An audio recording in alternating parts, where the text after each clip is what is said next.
Hello, everyone, and welcome to Cows from the Couch by LifeStance Health.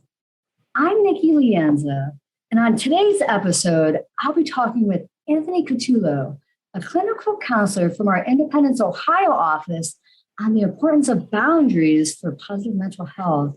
So welcome, Anthony. Great to see you. Yeah, thanks for having me.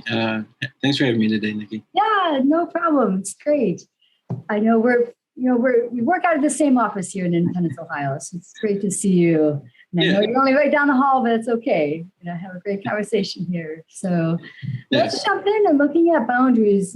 I think boundaries in the mainstream has really been out there emphasized on. You'll hear lots of TikTok videos or even on social media about like boundaries and what they are. So I think this is going to be a great conversation talking about the importance of this.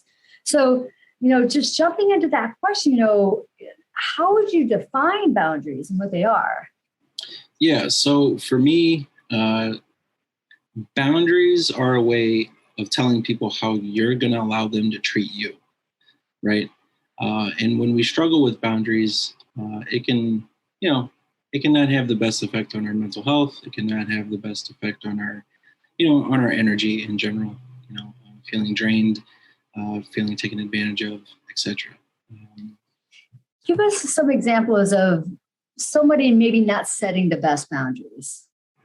Yeah, so people that struggle with setting boundaries, or kind of just,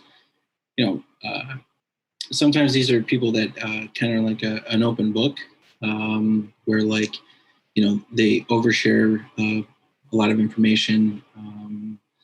They don't really know kind of where that line is of like, yeah, this is probably something I should share for now, or I should wait for later when, the relationship has developed a bit. Sometimes it's, when people ask you, I guess my go-to example with this is kind of like in the workplace, right? And so we kind of all have had that experience of like, hey, are you free this Saturday to work, right? People that struggle with boundaries, it's like, I already picked up last Saturday and the Saturday before that. I had plans this Saturday with my friends or with family, but I'm going to blow those off, and I'm going to go ahead and say yes, because I struggle with saying no. When we struggle with boundaries, we tend to be people pleasers. Yeah, exactly. Right. And so it's like, oh, well, the boss asked me to work, so I guess I have to work. So yeah, I guess that would be an example of one of the many examples that you could have for poor boundaries. And I think looking back at people who tend to be people pleasers, who might struggle with setting boundaries with others because they want to be liked, right? They don't want someone not to like them, so they'll put their own needs aside to upset somebody else. Yeah. Sacrificers, right? Yeah, sacrificing because it's really sometimes it's even like to your point, it's like, yeah, I want people to like me. I want to be accepted. I want these. Whether it's I want the relationship, I want the friendship, I want the respect from the boss, whatever it might be. But sometimes it's also more about just not upsetting other people, right? Feeling uncomfortable with feeling guilty that I have to say no, that I have to disappoint someone, and we try to avoid that, right? So right. It's easier to say yes. Right.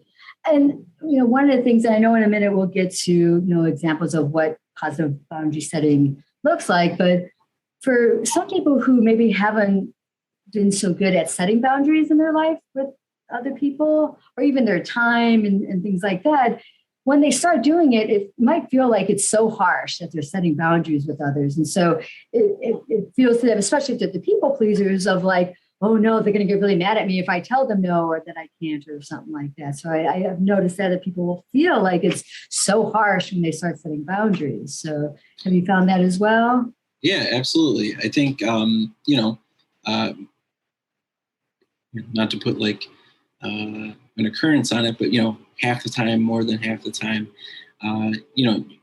people that struggle with setting boundaries and all that, they tend to be more passive communicators. And so, to them, if we're on like a spectrum, to them, setting boundaries feels like all the way over here on like, oh, I'm being aggressive. I'm being too forward. I'm being someone that people are not going to like, right? People are going to be upset with me. When in actuality, all we're trying to do is bring it right to the middle. Yeah. I'm just trying to be assertive, right? Yeah. Like, hey, I respect that you're asking me this or that you want me to do that. However, I'm not able to at this time. Right. But that feels like, I'm dropping the hammer or something. Yeah. Right. No, I hear you. So let's jump to what would be an example of good boundary setting. I don't know if you want to use this similar one with the work situation or if you have another one. Oh, yeah. Yeah. Let's stick with the work situation. Sure. So, going back to the framework of the previous example, third Saturday in a row, boss has asked me, hey, we're really short. We need you to come in, be good for the team, you're a team player, all that good stuff. And so where we would set that boundary would be kind of like ideally as follows, where it would be just saying no, right? Which sounds really hard, just to say no and not explain it. Right? Sometimes when we are in like people pleaser mode, or it's having a hard time saying no in general, we feel like we have to over justify our no, and it's got to be like very kind of over the top, right? So it's like, oh no, I really would love to come into work and work the overtime for the third Saturday in a row. However, grandma's coming into town and we're taking her to go see Ariana Grande, and it's her first concert ever in her life, and just like really over justifying. It's not the greatest example, but just for fun. Just over justifying it, and then and even that is doing a disservice to yourself, right? So the goal would just to be, we could even elaborate a little bit more than just a no and just say, hey, I appreciate you reaching out. However, I'm unable to this Saturday. Gotcha. And the hardest part with doing that is not throwing in a sorry, right? That's a hard one, right? Right. Because the question that I like to ask my clients is, what are you apologizing for? Mm-hmm. Why are you saying sorry? Like, it is their position, right? It's your boss's job to fill that schedule, right? It's not you saying no is not. Hopefully, it's not upsetting to the boss. When, I'm sure there are times that it is, but yeah, I mean, saying no does not have to be over justified. I agree. So overall, why are setting boundaries important for mental health? Yes. So I like to point to the book, The Giving Tree. Oh, that's a great example, Anthony. Yes. Go with it. Yeah, The Giving Tree, fantastic book. Yeah, I think it, really, it does a nice job of symbolizing, kind of going through the process of like, if you overextend yourself and you're always saying yes and you're always giving in, you're eventually just going to be a tree trunk. Yeah. Right? That's it. You've given everything. You feel exhausted all the time. You feel like people take advantage of you. You feel like your relationships only exist if you're able to be beneficial to them, right? If you're able to give to them. When really, you, me, whoever, whatever kind of relationship, it's two people, right? And so, it's got to be, me doing my stuff and them doing their stuff as well, right? We got to come together. That's how true relationships work. That's how healthy relationships work. And if it's always one giving, then yeah, they're going to feel, again, exhausted. They're going to feel like the tree trunk. Right. You have nothing left to give, right? I think it's interesting how that book, that children's book is portrayed as like such a great book. Like we should all aspire to that. And it's like, no, that's not healthy. You should not be a stump at the end of the book, still trying to give, So it's a great example of like, excuse me, the importance of setting boundaries for yourself. So you're not that stumped and just exhausted with nothing else to give. And I think you're emphasizing the reciprocity of things, the importance of that in relationships. It's the give and the take, for sure. Yeah, absolutely. And as well as I do that there are people out there that are aware of people that struggle to say no, right? Right. And there are bosses out there that have their people that they turn to ask to cover shifts because they know, they usually say yes, and I could get them to do it, Right. And so that's the thing where it's like, yeah, you want to be helpful. We all want to be helpful. We all want to feel like, we're doing quote unquote the right thing. But really, sometimes we struggle with doing the right thing for ourselves. Yeah. And, sometimes it can feel selfish to say no. And selfish gets a bad rap. It really does.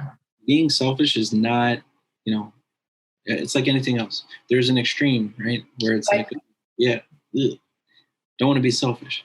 But then there's also that good boundary of being selfish. Like, no, I worked last Saturday. I don't need to work this Saturday. Or no, I helped you do, to a friend, like I helped you do something last time. I need help this time, right? Like, where are you on this, in this relationship? Right.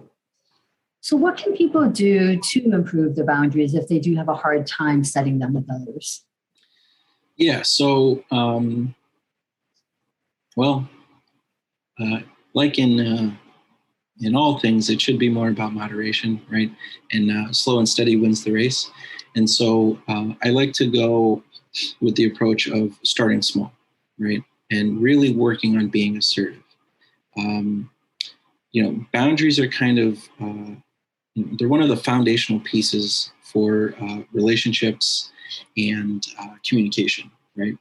And so when we work on our assertive communication, we're really working on boundaries, and we're really working on letting people know, like, hey, here's where I stand on things. Like, that doesn't mean that I'm not invested. That doesn't mean that I don't care. But, for me, here are my limits. This is where I'm at. And so just working on being assertive and, and taking small steps with that. So an example of that would be like, you go through a drive-through and you order a meal and it's supposed to come with a drink and they forget the drink, right? People that have a hard time speaking up, being assertive, oh, that's okay. I have drinks at home. Right. Yeah.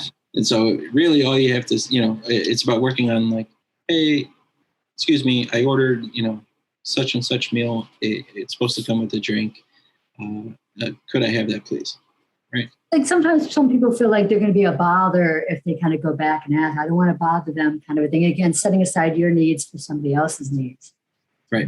Really being aware of that, right? And pulling together that assertiveness to speak up. Right.